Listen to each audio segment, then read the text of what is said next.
Strap in, because Axel Foley returns in a nostalgic sequel showcasing Eddie Murphy's energetic and quick-witted performance.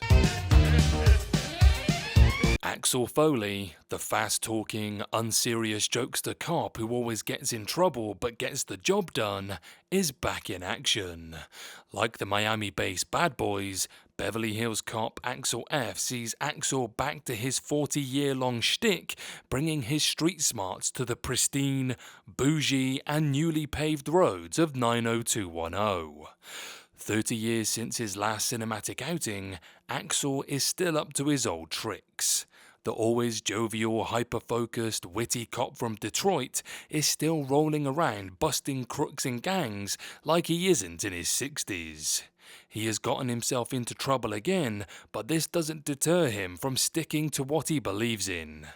While it seems that nothing will take him out of Detroit, that changes when he hears from his old buddy Billy Rosewood and Axel learns his daughter Jane Saunders is in danger after accusing a dead cop of being dirty. He's a dirty trash can full of poop. It begins, as is tradition, in Detroit, where Detective Axel Foley is still causing trouble, managing to smash up the city in pursuit of fairly minor criminals. A drug case then takes him once more to Beverly Hills, where he crosses paths with his old colleagues Rosewood and Taggart, as well as his estranged daughter Jane, an attorney defending a man with connections to some very dangerous people. First-time director Mark Malloy gives it all the feel of a 1980s movie without over-egging it.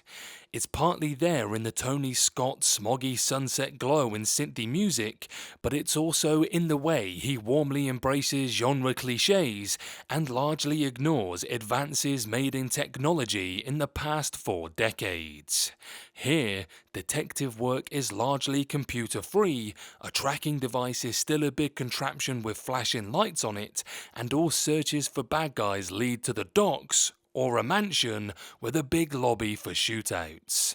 The case at the centre is barely a mystery, you could probably solve it by scrolling down the cast list. But the lack of complexity works in the film's favour. It lets the comedy breathe. We'll all hold our breath till you get back. On 3, guys. 3, 2... Murphy is not the dervish of manic comic energy he once was, but he doesn't appear to be trying to imitate his past self. He plays the older Foley as eccentric and mischievous, rather than all-out chaotic.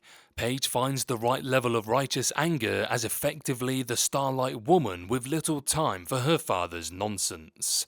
Joseph Gordon-Levitt's Detective Abbott, who is also Jane's ex, seems largely there to plug some narrative gaps and provide exposition.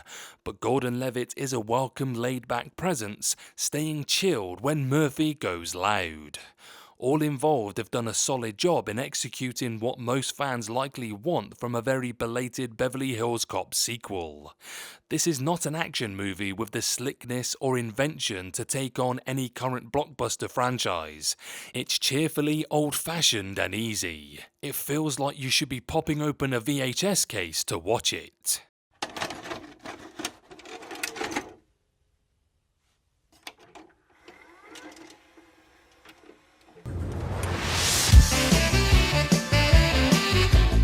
In short, the pros, the nostalgia was great. Eddie Murphy is still funny and great in one of his most defining roles. The father-daughter relationship adds a new dimension to Axel Foley, and Eddie Murphy's on his best form in years in a sequel that recaptures some of the joy of the original. The cons? The story is the film's weakest part, and the supporting characters don't get all that much to do. Overall, while the franchise has never been known for hard-hitting police drama, Axel F does veer too earnest at times and is at its best when embracing its sillier side, like a chase through Rodeo Drive with Axel driving a meter-maid car and Neutron Dance pumping through the speakers.